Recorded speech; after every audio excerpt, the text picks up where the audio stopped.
Hi folks, this is Jason. Hope you're okay today. It's good to be with you. And hope everybody's okay. And we're looking at the deception of evolution. I've been working through a book called Evolution Cruncher, and I got up to about page 48. They allow you to use the book and to publish in print and use any of the information to get the information out to the public. And so I'm going to be reading from that book, and it's 965 pages of useful information. And so let us begin.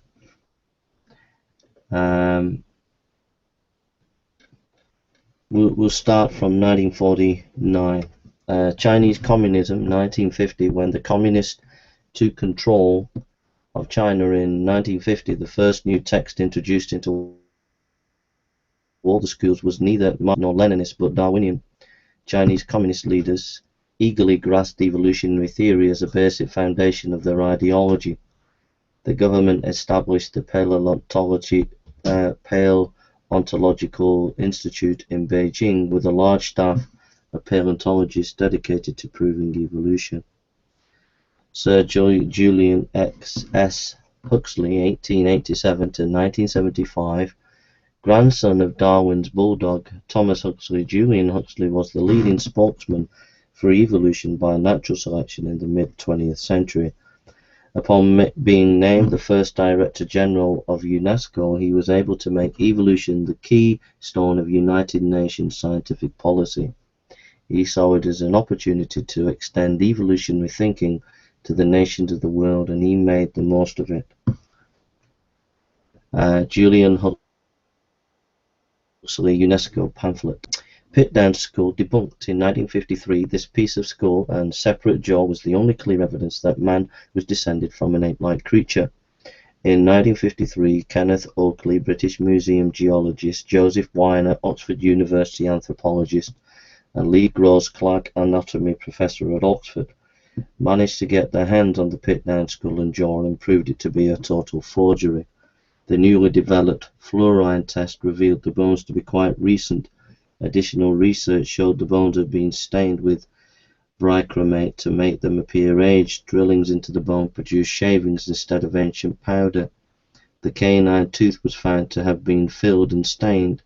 Weiner published a book about the Pitdown forgery in 1955. William L. Strauss, The Great Pitdown Hoax, Science, February 26, 1954. Robert Silverberg, Scientist and Scandals, a book of Hos, 1965.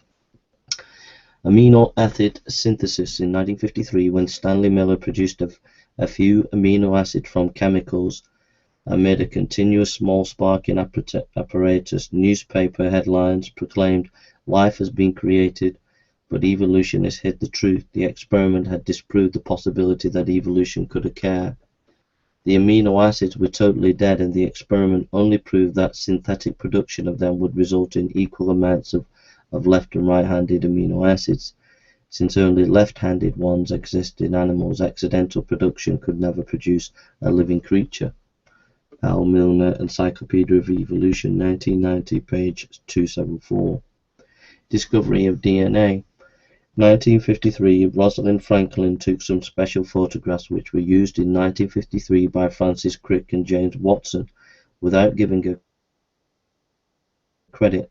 To develop the outstanding helix model of the DNA molecule, DNA has crushed the hopes of biological evolutionists, for it provides clear evidence that every species is locked into its own coding pattern. It would be impossible for one species to change into another, since the gene network together so closely. It is a combination clock, and it's shut tight. Only subspecies variations can occur. Varieties in plants and breeds in animals. This is done through gene shuffling. A.I. Aperin, Life, Its Nature, Origin and Development, 1961, page 31. Herbert P. Jockey, A Calculation of Probability of Spontaneous Biogenesis, Bioinformation Theory, Journal of Theoretical Biology, Volume 67, 1977, page 398. The odds of accidentally producing the correct DNA code in a species or changing into another viable species are mathematically impossible. This has repeatedly been established by J. Leslie, Cosmology, Probability, and the Need to Explain Life in Scientific America and Understanding, page 53, 64 and 65, E. Ambrose, Nature and Origin of the Biological World, 1982, page 135. 5 polls about evolution in 1954. The general public supports the teaching of creation in public schools, not just evolution, by a massive majority of 86% to 8.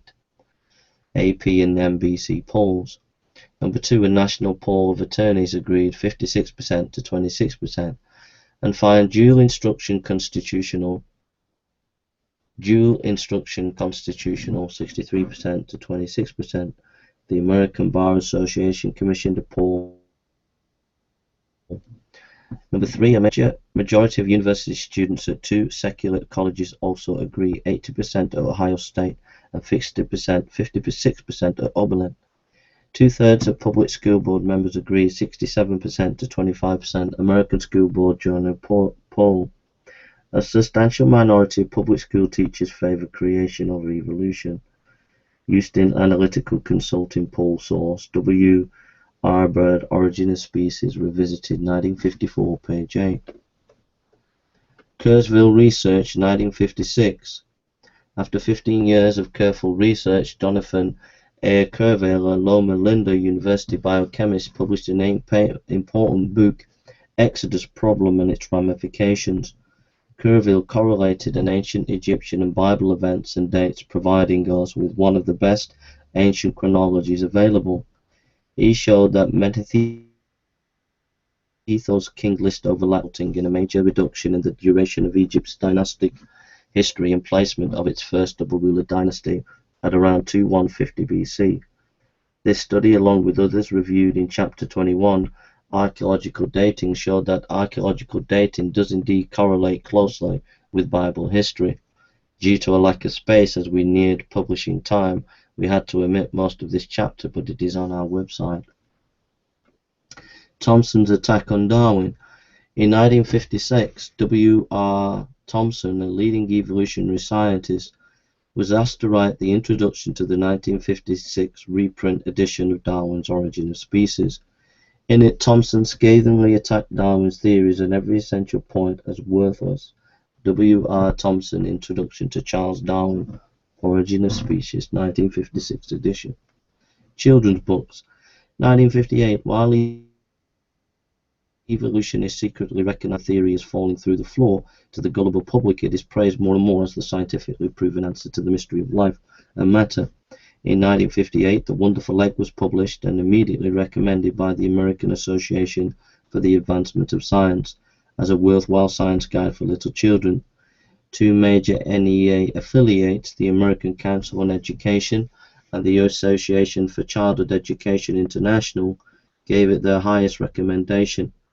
The book tells about a mother dinosaur who laid a wonderful egg, which hatched into a baby bird, the first baby bird in the whole world, and a baby bird grew up with feathers, the first beautiful bird that ever sang a song high in the treetops of long, long ago, quoted H. Morrison G. Parker, What is Creation Science, page 148. Geoscience Research Institute. In 1958, this creation organization, GRI, now located in Linda, California, was organized specifically to carry on research work in the area of creationism and produced educational materials for scientists and science teachers. Darwinian Centennial Celebration, 1959. As the year 1959 approached, evolutionists saw it was a splendid opportunity to ballyhoo the glories of evolution theory. As the 100th anniversary of Darwin's Origin of the Species approached, a flood of books and articles appeared. The largest between was held at the University of Chicago, where Julian Huxley gave the keynote address, focusing his attention on a triumphant total repudiation of God. In the same year, two major books attacking evolutionary theory in Greek detail were released. The first was Gertrude Hamelfrabe's Darwin and the Darwinian Revolution. Holding a doctorate from the University of Chicago, her book was a powerful expo on the havoc the theory has wrought on the modern world. The second in-depth book was by Jacques Bazoun, history professor and dean of graduate faculty at Columbia University. His book Darwin, Marx and Wagner declared that evolutionary theory was directly responsible for European wars of 1870 to 1945. Biological Sciences and Curriculum in 1959. Another significant event the year was the establishment of a standardized biological science curriculum study, BSCS, the public secondary schools. The stated objective was the teaching, here it is, of evolution, sex education and racial problems and the need for legalizing abortion. A.B. Groban, Biological Science and Inquiry into Life. BSCS quickly received a $7 million grant from the National Science Foundation to develop this new series. Shortly afterwards, the second major textbook revealed Project Man, a course of study, was given $7 million by the National Science Foundation. It was filled with humanism and morally objectionable interpretations of personal and social life. Revolt in France in the early 1960s. A large number of French biologists and taxonomists, species classification experts, rebelled against the chains of the evolutionary creed and declared that they would continue their research but would no longer try to prove evolution, which they considered an impossible theory. Taxonomists who joined the revolt took the name cladists. Z. Lidinsky, Should We Burn Darwin? In Science Digest, Volume 51, January 1961, page 61. Ooh, that is awesome information, that is. First quasar discovered in 1962, telescopes found a mysterious object which was named 3C273, which had a spectrum that was unintelligible. This peculiar object radiated most strongly in the fringes of the visible spectrum. It was a total mystery until February 1963, when Jesse Schmidt recognized that the problem was that it had a radical 6% shift towards the red. If the speed theory of redshift promoted by evolutionists was correct, that meant the object was moving away from us at 16% the speed of light and was a massive 3 billion light years from Earth. As more and apparently faster quasars were discovered, the situation kept worsening. Ultimately, their existence debunked the evolutionist speed theory of redshift, yet the redshift and background radiation were the only two evidences of an earlier Big Bang. For example, in 1977, a quasar was found which, according to the redshift theory, was moving faster, 8 times faster than the speed of light.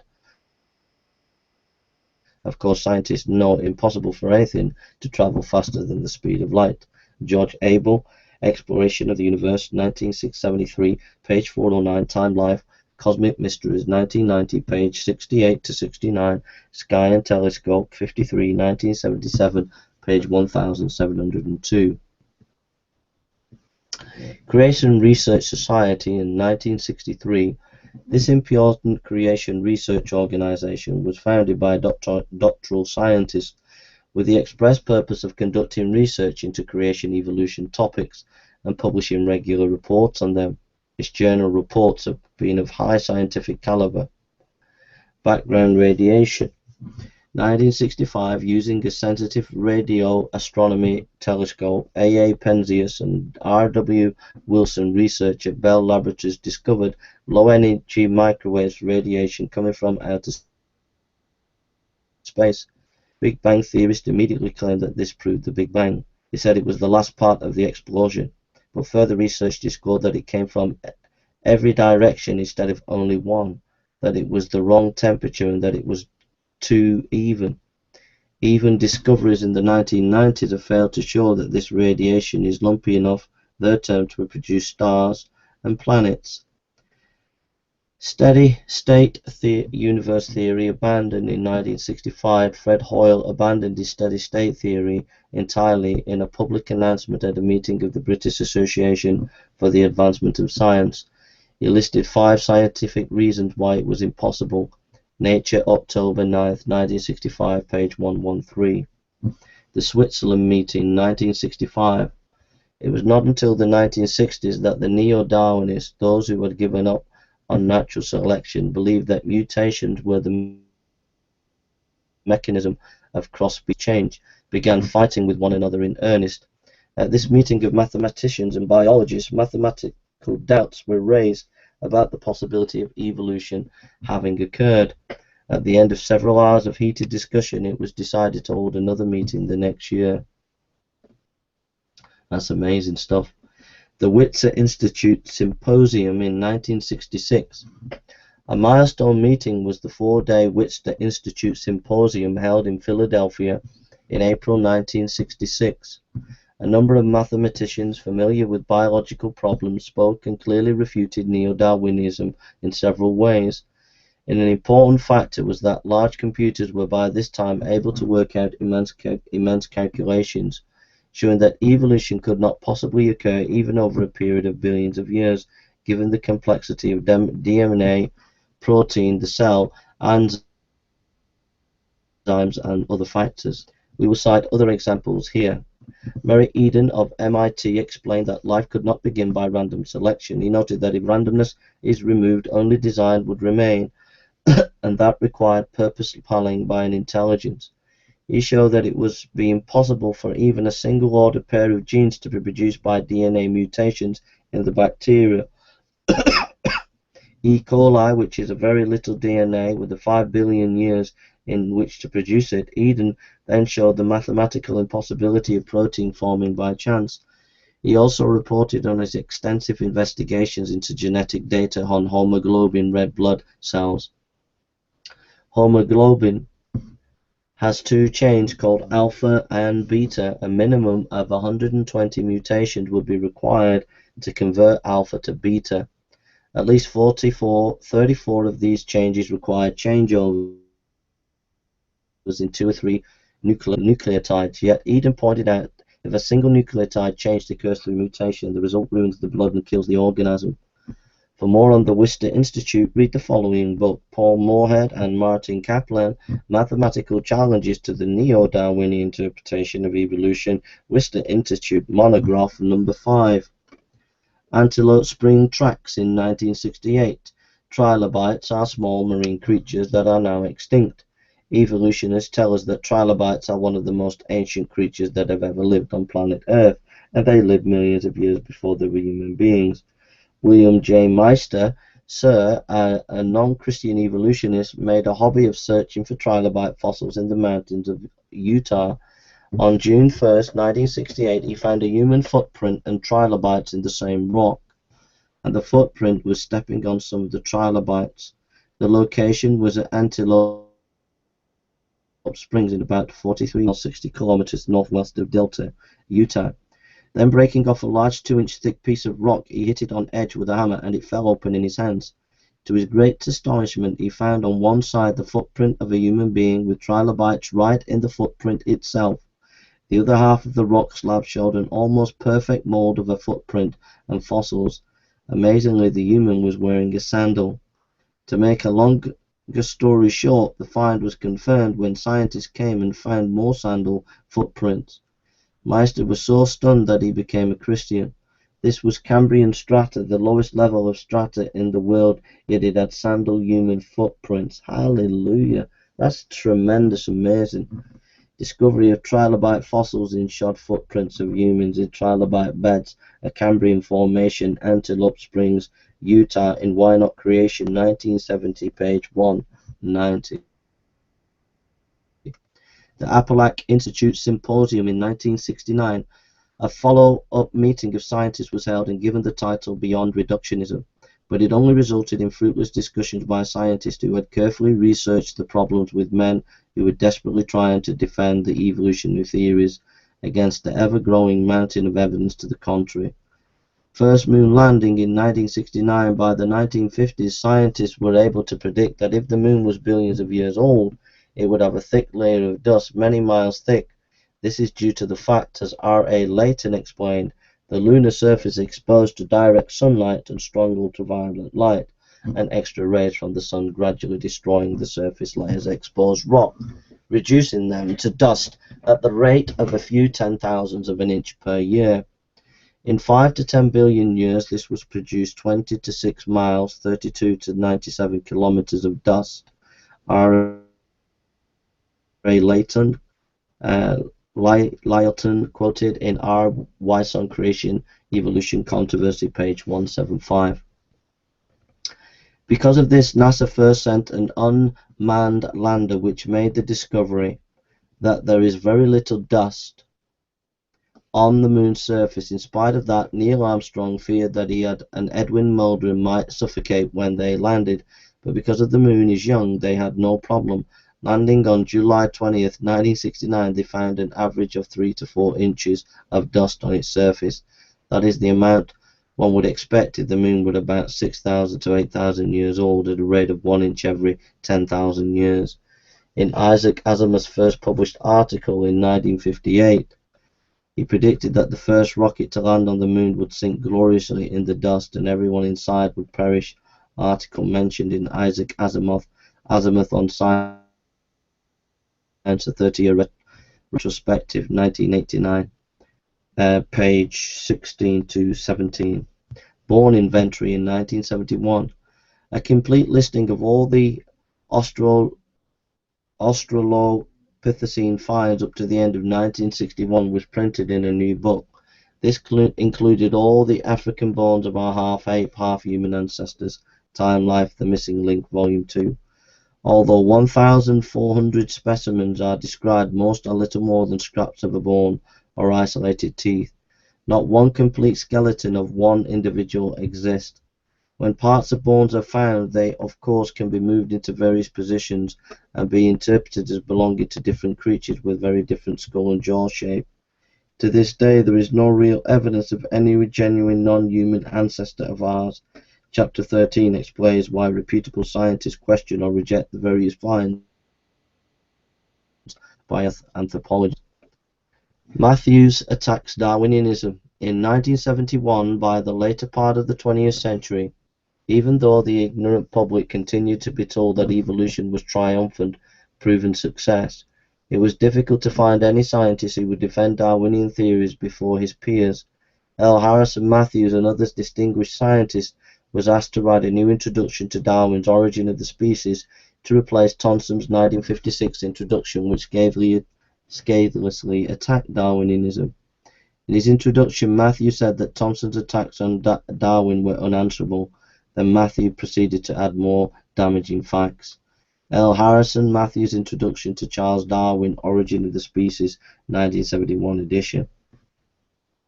The evolutionary theory must have run into our times when book publishers cannot find a reputable scientist who is appreciative either of its basic teaching or its founder.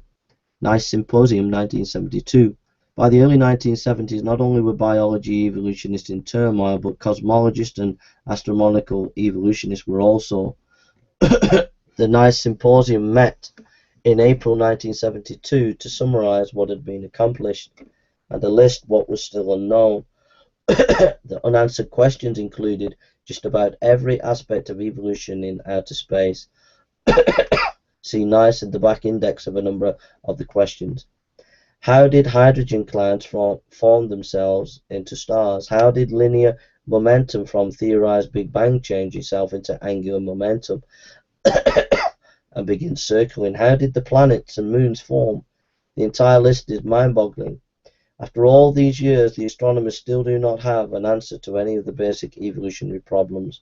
Review of the Nice Symposium and R. E. Koffel and K. L. Segraves, The Creation Explanation, page 141 to 143. Institute of Creation Research, 1972. Henry Morris and Associates founded the Institute for Creation Research, ICR, this year. It has since become the leading anti-evolutionary organization in the world and is located in El Cajon, California. The Return of the Hopeful Monster in 1972. Stephen Jay Gould, a highly respected paleontologist at Harvard, Niles Eldredge, the head paleontologist at the American Museum of Natural History in New York City, and Stephen M. Stanley of Johns Hopkins University led out in resuscitation Richard Goldschmidt's hopeful monster theory, demanded that a community of evolutionary scientists consider it as the only possible mechanism for transspecies changeovers. It was first revived in a cautious science paper presented by Gold and Eldridge in 1972, punctuated Equilibrium, an alternative to phyletic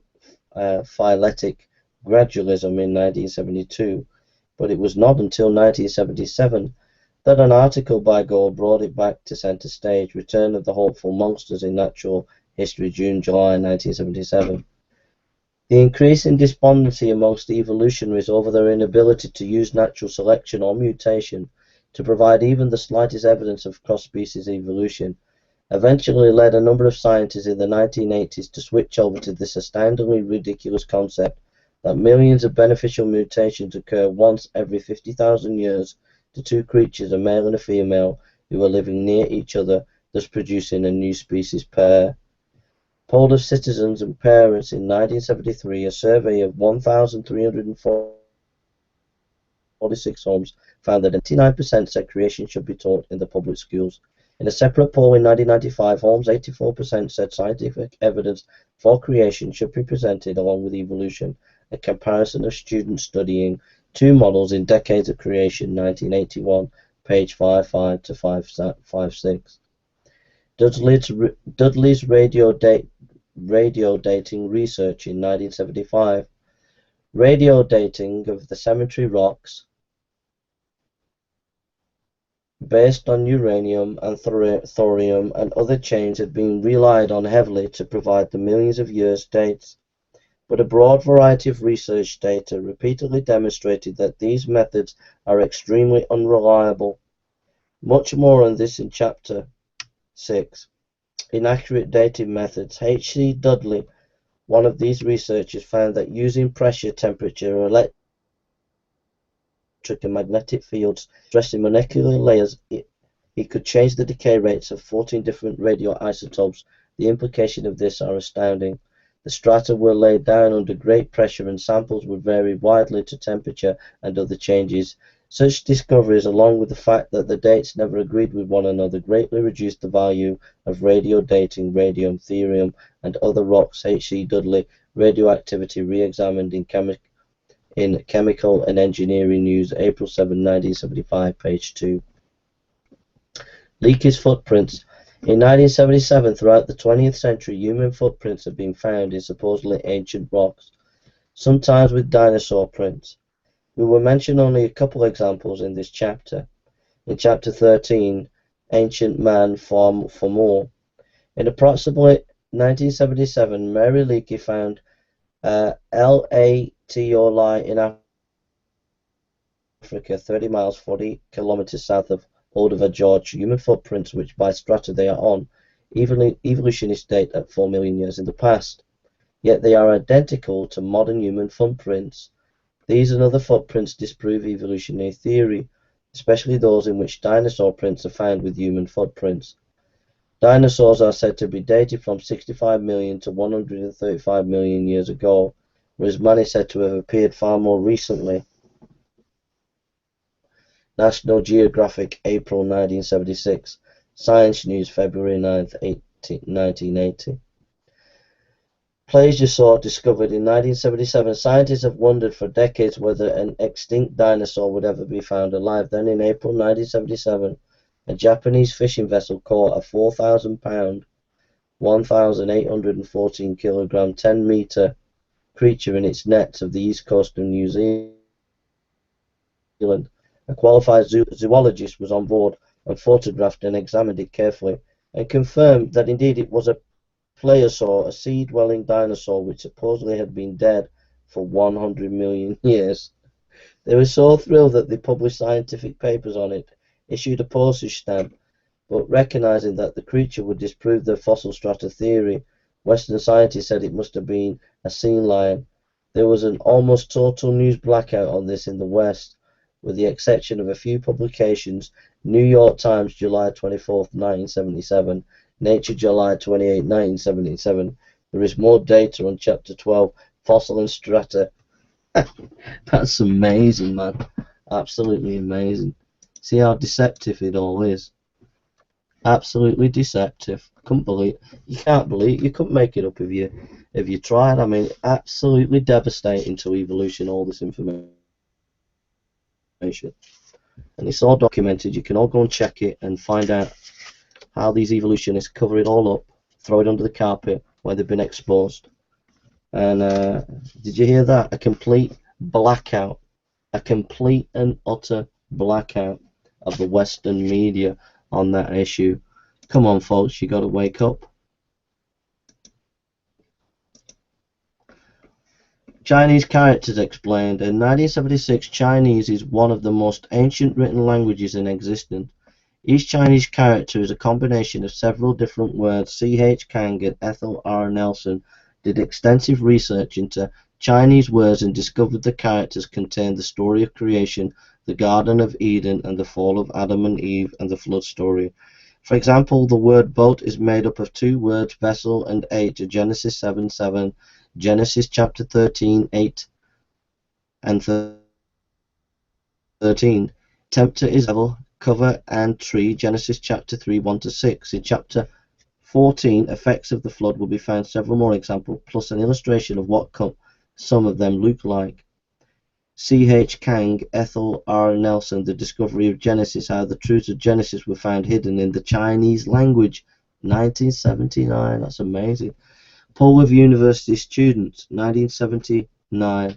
A poll of students at Bowling Green State University, Ohio, found a clear majority of both undergraduate and graduate students taking biology classes favor the teaching of both creation and evolution in schools.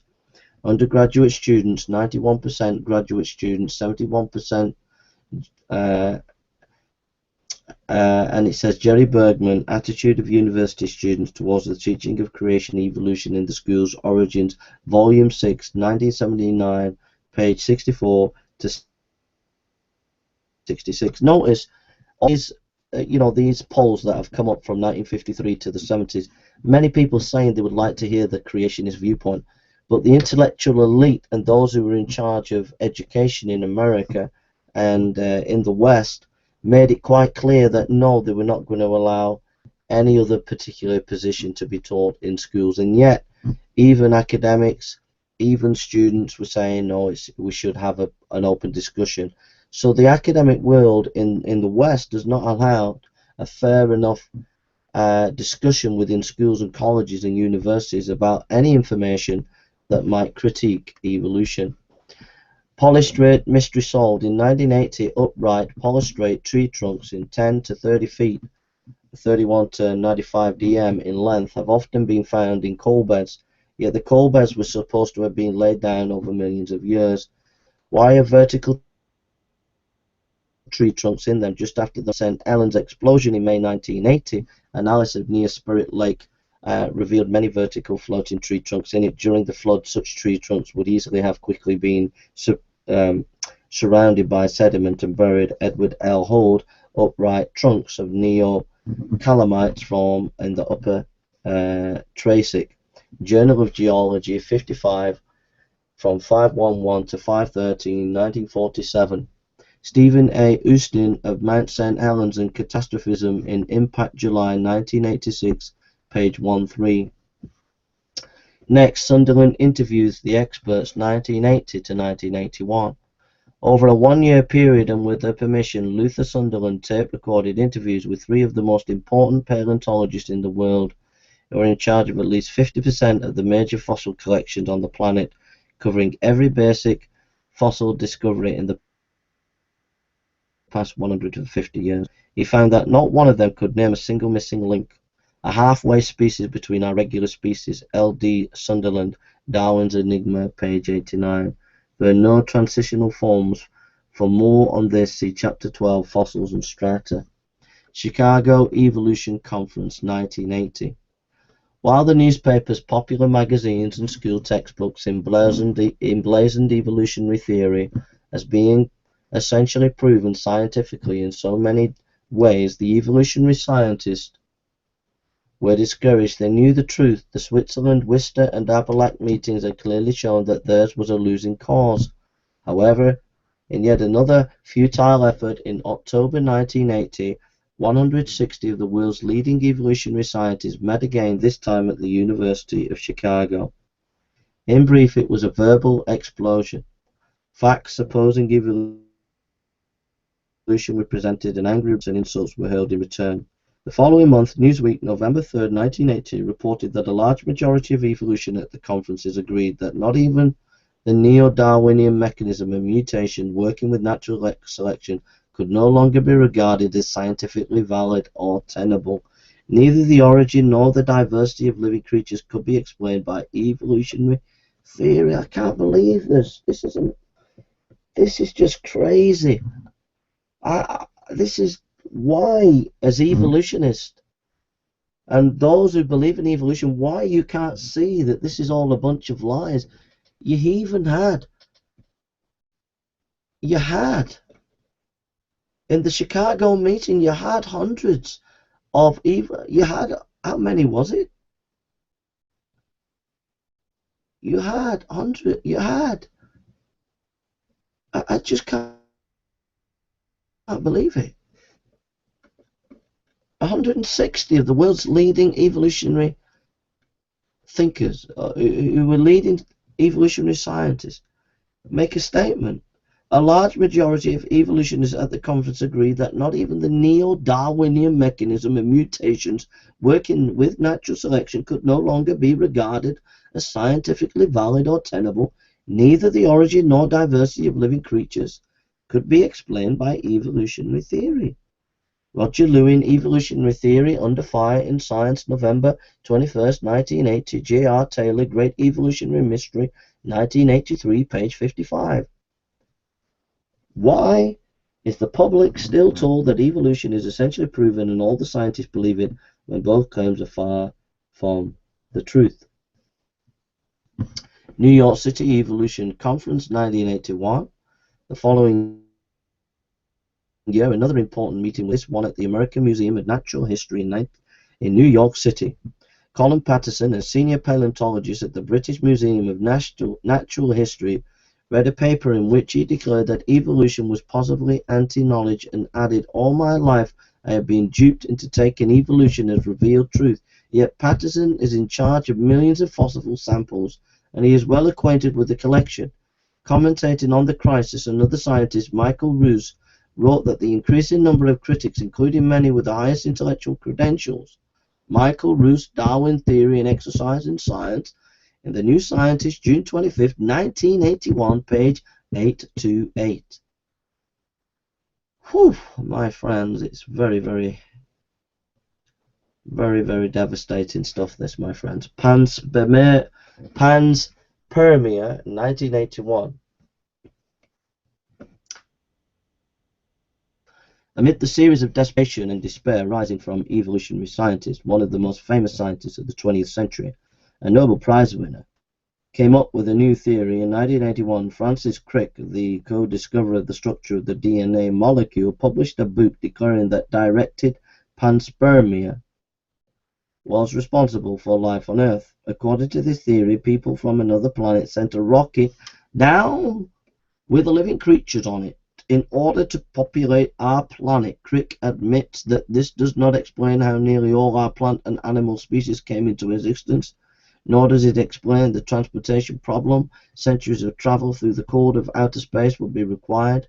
This theory is a desperate, grasping effort to provide a solution to the question of how living creatures originated, a puzzle which thousands of scientists in 150 years of diligent work have not been able to solve. Very few intellectuals have accepted panspermia. My friends, panspermia is a desperate attempt. My friends, come on. When you start pumping out that kind of nonsense, it means it's all over for evolution. You would agree? Would you agree? I'm sure you would agree. It's absolutely desperate that you would come up with that kind of nonsense. Absolute desperation. Panspermia. Woo! Crazy days for the evolutionist. Crazy days. Cambridge Evolution Conference in 1984. Desperate for a solution, in 1984, a seminar held at Cambridge University, Stephen Gould's hopeful monster theory, was discussed. The wild idea that a lizard laid an egg one day and a bird hatched. Karl Popper's theory of science was also discussed. Popper is an expert on the philosophy of science. His position is that a theory must be testable. Evolution, of course, does not meet the test. See chapter 37, Philosophy of History, on our website. Yeah, just a little bit of an interest. Show me how natural selection and mutation that produces new species. Show me. Show me by a test that this is the case. The mechanism is the case. Show me.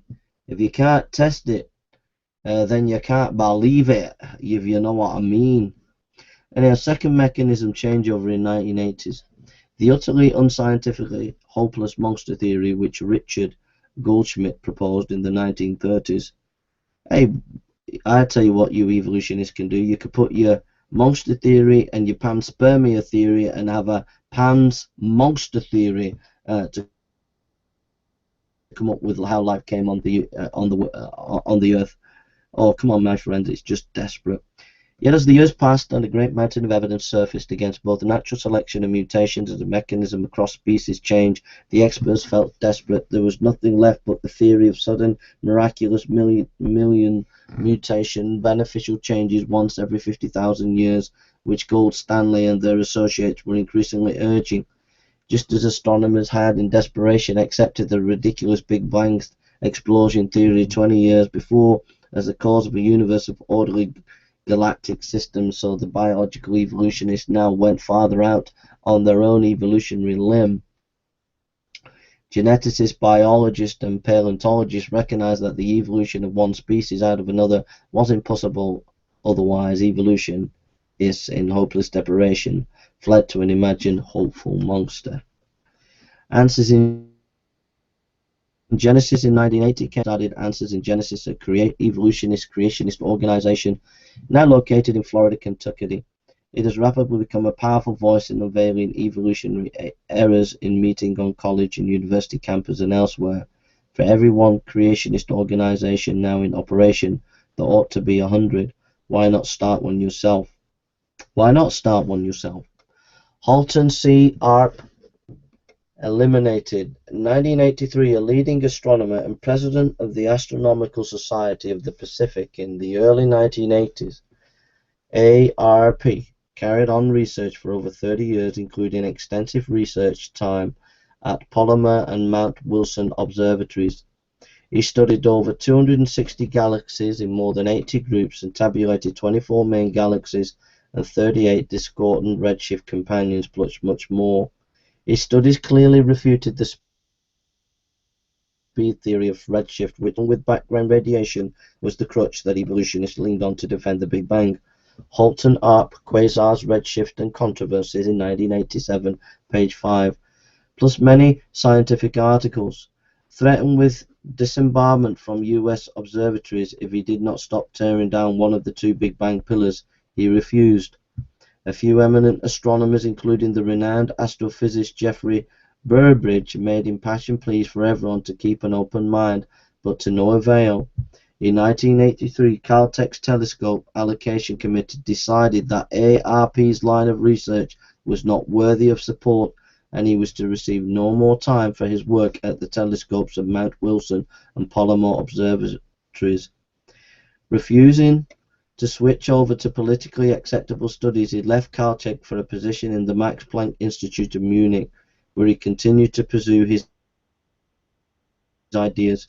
Referring to abrupt and ignoble ouster, Burbidge later wrote, "No responsible scientist I know, including many astronomers who were strongly opposed to Arp's thesis, believes justice was served." Time, Life, Cosmic Mysteries, 1990, page 67, 68. I mean, that is just absolutely indicting of evolutionary thinking, because any scholar, I mean, this was a guy of tremendous eminence in the scientific world, and because his ideas were upsetting their ideas, of the Big Bang, then we've got to get rid of it. It's just absolutely shocking, and you should be ashamed of yourself to be following evolution when you've been doing the stopping research and academic work by eminent scientists like that. Orkman debunked. 1984 news at last, one of our half-ape ancestors have been found in the Aguilecia region of Spain.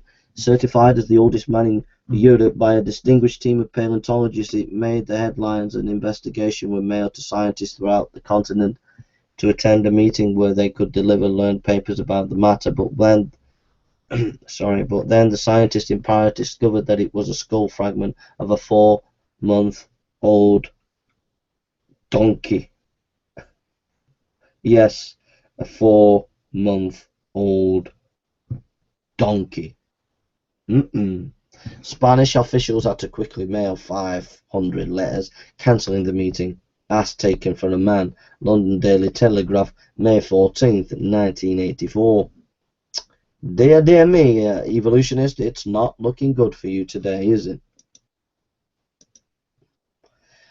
And I suspect you'll be all doing your little spinning like you always do in the next few days and weeks ahead, spinning and saying, well, we got to get rid of that Jay because he's producing all this material showing how our beliefs aren't true and all the rest of it. Oh, Jay, how do you define species? You don't even know what species is, Jason. That's the kind of nonsense kind of arguments that these evolutionists that I've met come up with. Look, define your terms. We'll let you define the terms, but at the end of the day, my friend, we don't look at donkeys and say they're a man. And then try and get hundreds of scientists to come and discover the new half man and half ape, and then find when it's all said and done, it's a donkey. I mean, come on. That was in 1984. As taken from a man, London Daily Telegraph, May 14, 1984. Atheist and evolutionist.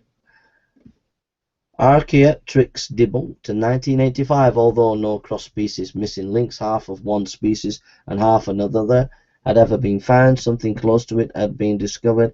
As mentioned earlier, in 1861, a fossilized feather was found in the limestone deposits of Solnhofen, Germany, near Eichstätt. It was considered valuable since it reportedly came from the late Jurassic strata, and there were not supposed to be any birds back then. Soon another fossil was offered for sale, always from owners of the same quarry. It was a bird with feathers, with a head and neck missing.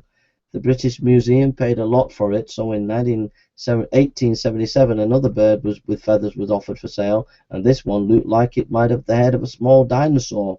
In 1985, 6 leading scientists, including Fred Hoyle, examined the fossil and found it to be a hoax. For details, so you'll see Chapter 17 of the Evolutionary Showcase. Arkansas Creation Trial, 1981. In December 1981, at the Federal District Court in Little Rock, Arkansas, Judge William Overton presided over, in quotes, a trial to decide whether the state of Arkansas could place concepts about creation in public school textbooks. The courtroom of 200 was packed with reporters.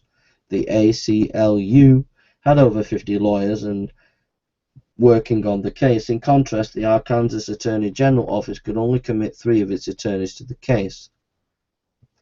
Francesco J. Ayala testified that the origin of living creatures from dirt and water, though it occurred, was not part of evolution. That nicely took the evolutionary puzzle out of the court trial. At any rate, on the basis of a variety of dodges and misstatements by the plaintiffs, the judge against Arkansas State. It is an old fact that the ACLU has advised every state legislature considering enactment of a law permitting equal time for both views that the ACLU will give them another full-blown monkey trial, as they did at Dayton, Tennessee in 1925. The evolutionists never defend their position with scientific facts, for they do not have any. Instead, they use ridicule and lawsuits. Norman Geisler, the creator and the courtroom. 1982, Robert Gentry's Creation Tiny Mystery, 1986. Yeah, it's interesting that this is one of the bullying tactics that evolutionary use, taking states, taking councils, taking schools, colleges to court if any evidence is presented against evolution.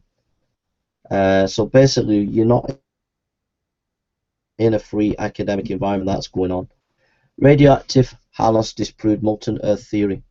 1986, Robert V. Gentry carried on research into radio halos in granite for years, but was discharged from Oak Ridge Research Laboratory in 1982 because he testified in defense of Arkansas State at the above-mentioned trial. He then put his years of research finding and professional articles into a book, Creation's Tiny Mystery, in 1986. In brief, billions upon billions of polonium-218 radio halos are in granite, yet each halo was formed in less than 3 minutes. There is no way the halos could get in there after the granite was formed, yet the granite had to be solid when the halos formed. This means the granite was created solid in less than 3 minutes. Since granite is the basement rock under every continent, it would be impossible for the Earth to have been a molten mass, as conjectured by the evolutionists. Interestingly enough, granite can be melted, but it will reform into rhyolite, never into granite. See Chapter 3, Origin of the Earth, for a brief summary of data on this. Go to our website for a complete study on the subject. Poll of biology teachers in 1988, a survey conducted by the University of Texas found that 30% of 400 high school biology teachers believe in biblical creation and only 19% believe in evolution. Waco Tribune Herald, September 11th, 1988.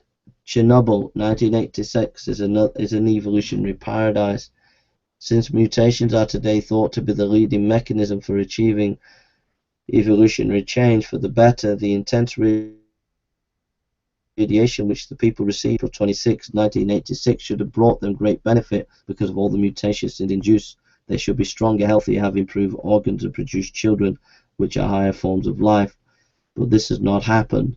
Scientists know that even Marie Curie and her daughter died as a result of working with radiation. Mutations result in harm and death, never in evolutionary change. Isaac Asimov, Asimov's New Guide to Science, 1984, page 691 to 692. Here are some quotes. I have often thought how little I should like to have to prove organic evolution in a court of law. Errol White, Proceedings of the Linnean Society, London, 1966. An ichthyologist expert on fish in 1988 addressed before a meeting of the Linnean Society in London. Here's another quote. I doubt if there is any single individual with the scientific community who could cope with a full range of creation arguments without the help of an army of consultants in special fields. David M. Rope, Geology and Creation, Bulletin of the Field and Museum of Natural History, volume 54, March 1983, page 18. Next thing, evolution could not do this. So I hope you're all sitting pretty. This has been a revelation, and I hope that you're okay today. And we're going to continue this, and as you can see, it's full of interesting information.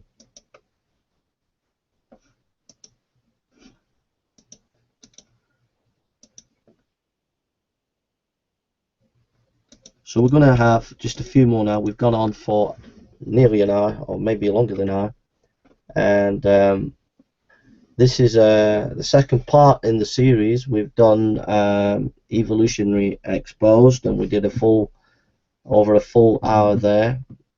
And this is the Deception Evolution, and there'll be 3 or 4 of these over the next few weeks, more in depth. And I hope you can see that when we look at this in depth and we consider evolution like this, that there's some shocking, absolute shocking facts that the atheist will not tell you, the evolutionist will not tell you, and it's quite devastating to their position. What they want to do is just bog you down with technicalities, but when we actually look into it, it actually doesn't bear. Basically, they're browbeating you with authority, scientific authority, but without the actual evidence. That's what they're doing. When you scratch below the surface, when you scratch before the surface, you find that these things are very, very poor. So what I'm going to do now, I need to get a glass of water because my throat is tired, and I'll see if I can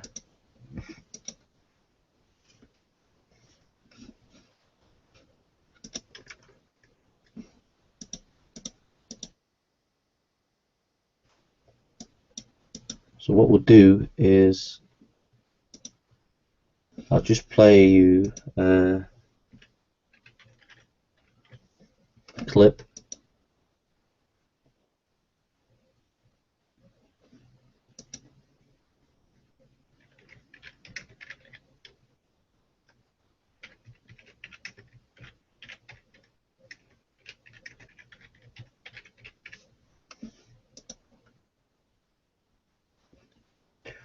I'm just going to put a clip on for you. They give you permission, they allow you to use the material, and it's Slaves for Christ. And it is. So what I'm going to do is I'm going to so this is me, hope you're okay. I am now going to just put something on for you to watch just for a minute while I just go have a break, get some water. It's frightening what I have seen over the years. I hire teachers, and they have to have at least a 4-year college degree. I prefer a credential. And these students that are college kids coming out of universities, whether they were secular universities or Christian universities, I was absolutely stunned at what they didn't know. And I was sickened by what they did know. And so that was one of the reasons that I felt that it was time to come out and just be able to present an alternative. I'm not here tonight to prove or disprove anything. That's not my job. God doesn't need me to prove his word, does he? But the problem is we tend to look at God's word in our own little world, and we bring God down to our size. And that was what I did. As a scientist, it was really difficult to deal with Genesis. So what I wanted to do to start off with is just kind of give you a little update on who I am, where I came from, how did I end up here? Why would you come to hear what I have to say? I had a gentleman tell me earlier that evolutionary biologists aren't real popular. There aren't many of us. But how many of you have ever heard of an exobiologist or an astrobiologist? You know, those exobiologists, someone that is the study of biology elsewhere. I always thought that was a kind of a neat title in a description. So how do you study life in the universe? Well, you speculate. So what I want to do is just give you a little rundown. And it started for me in 1958 when I moved from the hills of Wofford, Kentucky, right straight to Newport Beach, California. I can really tell you about culture shock. And we look like the Beverly Hillbillies when we come rolling out of Kentucky. Now, Wofford had about 400 population. It's about 399 today. And we piled everything we had on this old 1954 Ford station wagon, and away we went. I was wearing Oshkosh before they were cool.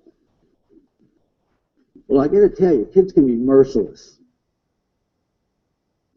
But I wanted to start right here, Timothy 6:20-21. It says, "O Timothy, keep that which is committed to thy trust, avoiding profane and vain babblings and oppositions of science, falsely so called, which some professing have erred concerning their faith."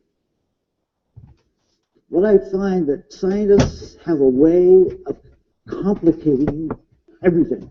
As a scientist, I can complicate a bologna sandwich. But the rule, if you are a scientist or are in the science, you're going to hear a rule. It's called Occam's razor. Occam's razor means keep it simple. I remember my first semester in college, I took a class that said, just listen to this for 5 minutes and then we'll get back onto some more information. And then I'm going to be doing a video completely different on a historical topic. We'll be reading out some information on a historical topic. We'll be also recording in the morning. We'll be doing some sermons and various things like that if you want to come and listen in the morning and in the afternoon on Sunday. And so that's what's going to be happening here. And this video is called Evolution of an Evolutionist by Dr. Rick Oliver, and it's on Slave for Christ. They allow you to use their material. They're really good folk. Go down there, you'll find tons of information. Slaves for Christ, loads of information debunking evolution. And we'll just listen to this for a few minutes and then get back to our fact-finding information. Coming from the KISS principle. Oh, well, that sounds pretty cool to me. But when I walked in, he had KISS. Keep it simple, stupid. That was the key. Now, this is kind of a sad, but also kind of a humorous thing. When first time I read this in the New York Times, I thought, that's sad. How can a man sit dead at his desk for 5 days and nobody notice? Well, you know what? It dawned on me. I've been going and speaking to some churches, and I've seen people sitting dead in the pew for years. We have to put our faith in this book. We have to put our own nose in this book. Let me read this for you and just see how interesting. It says, bosses of a publishing firm are trying to work out why no one noticed that their employees had been sitting dead at his desk for 5 days before anyone asked if he was feeling okay. George Tuckelbaum, 51, had been employed as a proofreader at a New York firm for 30 years, had a heart attack in the open plan office he shared with 23 other workers. He quietly passed away on Monday, but nobody noticed until Saturday morning when an office cleaner asked why he was working during the weekend. His boss, Elliot Washesky, said, George was always the first one in, dying each morning and the last to leave at night, so no one found it unusual that he was in the same position all that time. And he didn't say anything. He was always absorbed in his work and kept much to himself. Well, I guess. But here's where it gets interesting. A post-mortem examination revealed that he had been dead for 5 days after suffering a coronary. George was proofreading manuscripts of medical textbooks when he died. I wonder if he was reading on the heart problems that we have. It says, you may want to give your coworkers the nudge occasionally. The moral of the story, don't work too hard. Nobody notices anyway. But isn't that sad?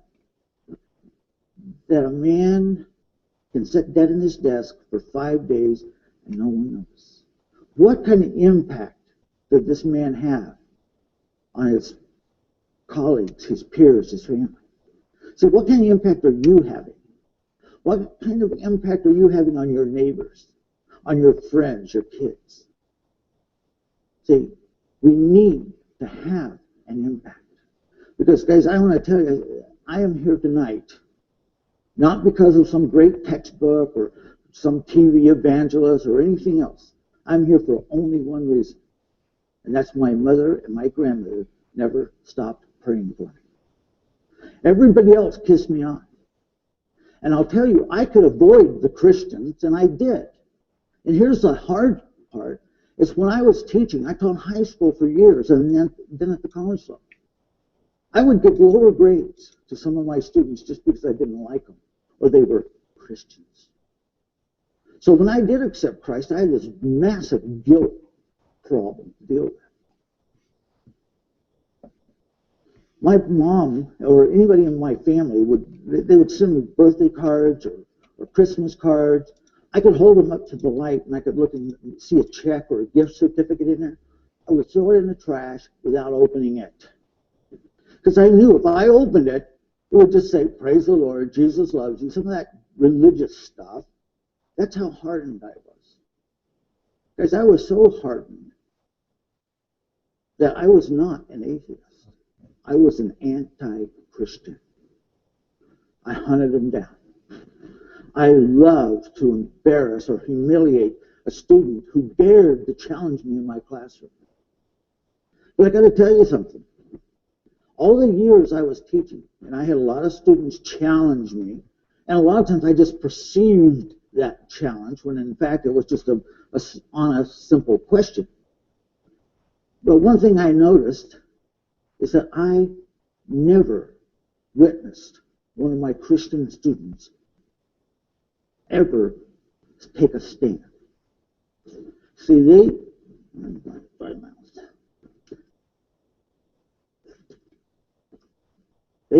would never take a stand for God's word over man's word.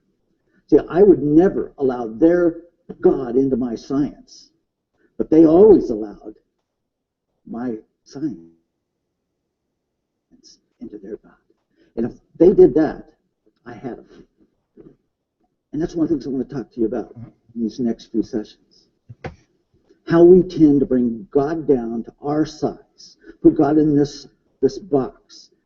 You know, how arrogant that we would think that as a finite being, we can bring an infinite being down and understand. You know, God says right in his own words, there are just some things he knows that we don't. You know, people say, well, you know, as a scientist, this is not a textbook. No, it's not a science textbook, but I got to tell you something. Every place this book touches on science, it is absolutely correct. This is the only book that has not changed. If some of the books I used as a student, and then some of the books I made my students read, are no longer valid. They're obsolete. Not this one. I always like to start in this area here, where we need to understand that God's word is the true word. And we've got to be careful when we start messing with God's word. He tells us if we add to or take away from, there's problems. So we've got to understand that the deception is really subtle. See, Satan doesn't run around in a little red suit with a pitchfork and, you know, a cartoon character. But yet a lot of people put him in that position. We either give him too much credit or not enough. I love this, Matthew 24:4. Jesus was talking to his disciples. Jesus answered and said to them, take heed that no man deceive you. Simple, straightforward, absolute fact. Will God deceive you? No.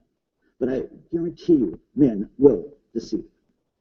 So the best way to understand or know what is true and what is just wild speculation is to check it yourself. You go to the author of the book, Acts 17:11. These Bereans were more noble-minded than those in Thessalonica, in that they received the word with all readiness of mind and searched the scriptures daily. Did you catch that? See, they didn't search the textbooks daily or the science journals. No, you search scripture to find out the truth. And guys, that's hard. I cannot believe how many times I saw these wonderful, brilliant students, when they were pressed,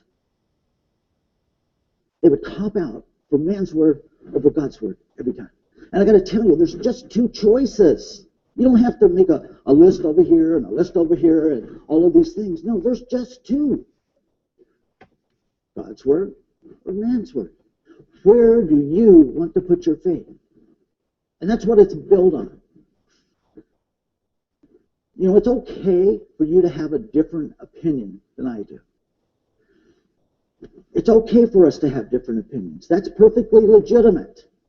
But what is not fair is for me to inflict my opinion on you as fact. And see, that's what's happening to the students. They are being force-fed. Students are being taught what to think, not how to think. And that is so destructive. We're talking here, folks, about two religions, because that's what they are.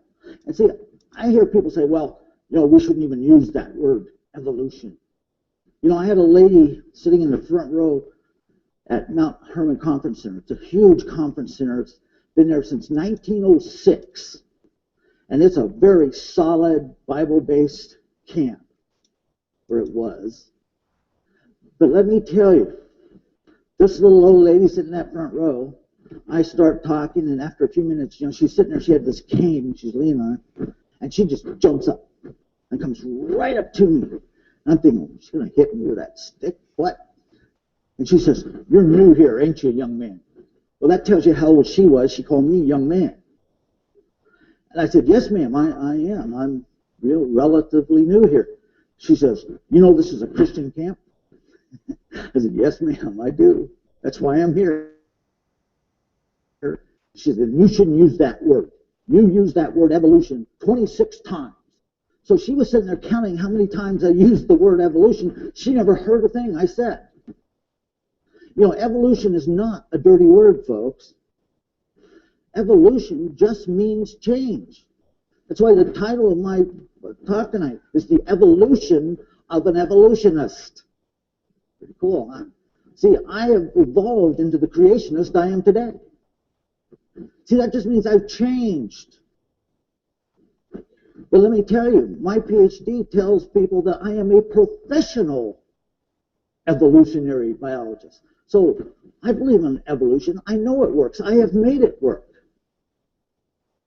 See, I can mess with the genes of a dog, and I can get yellow labs, chocolate labs, black labs, but I can't get a cat. See, change within us, because that's no problem. We adapt, we change. I can go in and talk in places. I've been invited into a few secular colleges, and I was invited to speak at this arena. There were 17,000 people. Guys, that's frightening. It's a sea of faces. It's not even fun because you can't even relate with anyone.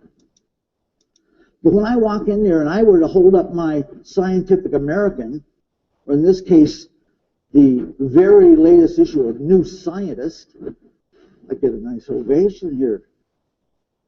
But look what it says. Scientific American says authority, expertise, credibility. So by using that, I gained that. I had credibility. I had authority. Why? Who wrote the book? See, if I were to go in there and do this, they would. Okay, you can go and watch the full video, Evolution of an Evolutionist, Dr. Rick Oliver. And you can go and watch the full video for yourself. And so we're back on the fact-finding information. and just been reviewing comments. Here's a few comments from people under the Gospel for You. This is a few comments. We'll just read what a couple of the people are saying here. That is true. Fundamentalist Christians don't confuse donkeys with men. However, they do think their donkeys can talk. Oh dear, there's a painful lack of understanding here. Yes, it is pitiful. These are just ad hominem attacks. Radioactive halos, good grief, it's pronounced halos. See, ad hominem attacks. It's all pure ad hominem attacks from the atheist. Even Ken Ham wouldn't use these kind of arguments, etc., etc. It's just ad hominem attacks. That's all the atheist can do. And it's the atheist just saying all sorts of things against me because they can't win any arguments in academic debate against me, so they try to get me off YouTube, but that's another topic. And we're not going to let them spoil the evening. We've had a wonderful evening and of brilliant intellectual stimulation, and we're not going to let them spoil that brilliant intellectual stimulation for all the research that we've been looking at in this video, which has been documented information that you can go and check, and maybe some of the references are wrong. Let's say in this reading that I've done, let's say 30% of the information is wrong. Even if 30% of the information that was wrong, if just 70% of the information that I've been reading is correct, it's devastating for evolution. But I think most of this guy's information will be correct because he references the magazines, the newspapers and whatever, the books, the scholars. And when the atheists begin to realize that I'm making videos on this issue, they'll start pulling it to pieces and whatever. But I would say, don't listen to them, don't listen to me, read the book, and then go and research information yourself. Go and check it out yourself. Go and have a look yourself. The atheist and the evolutionist are masters of deception. They are masters of deception. And they will try to deceive you, and they claim to be people of science, but I'm an outlaw on YouTube. They don't want me on YouTube to produce scholarly videos on theology and philosophy, which is my field, and historical studies, which is my field. The atheists can't stand me being on YouTube because I can produce this kind of material, but they don't want that. And they don't want any information to get out there which will expose them. They won't have any academic debates with me.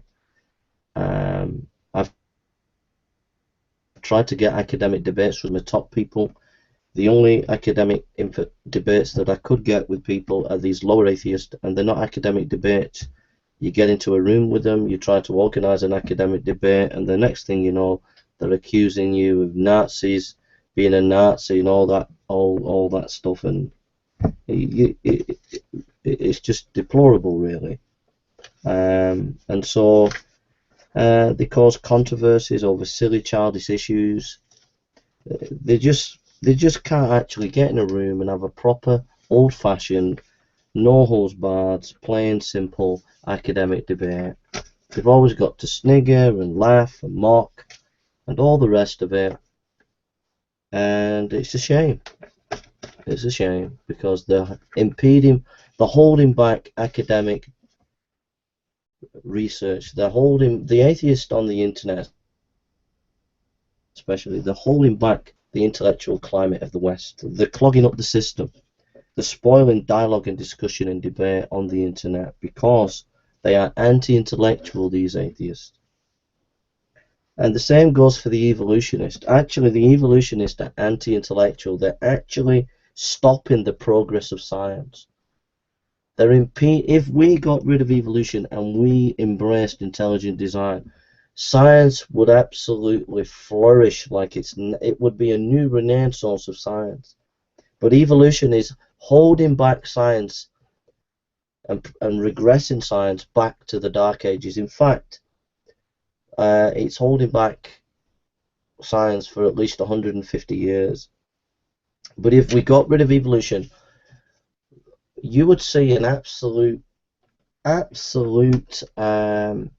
flourishing of science, and the many inventions, the many discoveries of drugs, and the discovery of new information that we would have if we dropped evolution and embraced intelligent design. We would have a massive influx of new information, and we would be able to bring a lot more healing to people. We would discover the power how to heal many of the big diseases today. But evolution has been stopping this progressive development, and it's clogging up the system. So it's important to save people's lives from many of the big diseases today, to get rid of evolution and allow proper scientific study and inquiry. It's really, really sad that the evolutionists are stopping proper academic development. They are impeding proper scientific information. We would have so many new drugs, new engineering capabilities. We would have so much that we could use to help fight against diseases and famine and all the rest of it. And it's shocking what the evolutionists have done and are doing now. And it's time we brought an end to evolution, and we began to build new technologies from the development of information design. That's where we need to be going today. Everybody knows this, but very few scientists and academics want to say it, but many of you actually feel this in your heart, know it in your mind, but are afraid to say it. Evolution could not do this. The Mallee bird lives in the Australian desert. In May or June, with its claws, the male makes a pit in the sand that is just the right size, about 3 feet 9 dm deep and 6 feet 18 dm long. Then he fills it with vegetation. As it rots, it heats up. The bird waits patiently until the rains, which increase the heat to over 100 Fahrenheit, 38 Celsius, at the bottom of the pile. The bird waits until it's down 92% Fahrenheit, and when the right temperature is reached, he calls for his wife. They mate. She lays 1 egg a day for 30 days and then leaves. The male then covers the eggs with sand and continually checks the temperature with amazing thermometer bill for 7 weeks. He cannot let the temperature go up or down even 1 degree. If it cools at night, he piles on more sand. If it overheats in the day, he pulls off sand. At hatching time, the chicks break their shells and crawl up through as much as 2 feet of sand. Arriving at the top, each one is fully able to fly and is on its own. Neither father or mother Mallee bird gives it any further attention or training. When it grows up, it does as its parents did.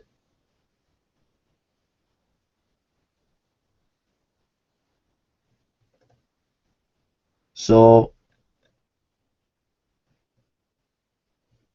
that's chapter 1, and we've reached page 69.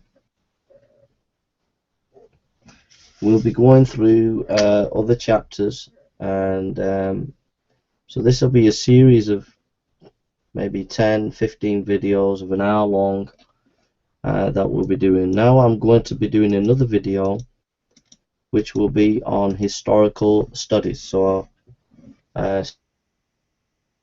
stay tuned if you want to continue to join me. We've finished this video, and I'll be doing another video on this maybe tomorrow in the next few weeks on evolution, and I hope you've enjoyed it. I'm now going to be doing a video on a historical study, so I'll see you in a few minutes if you're interested, and if you're not, don't worry about it. So take care, and God bless you, and see you soon.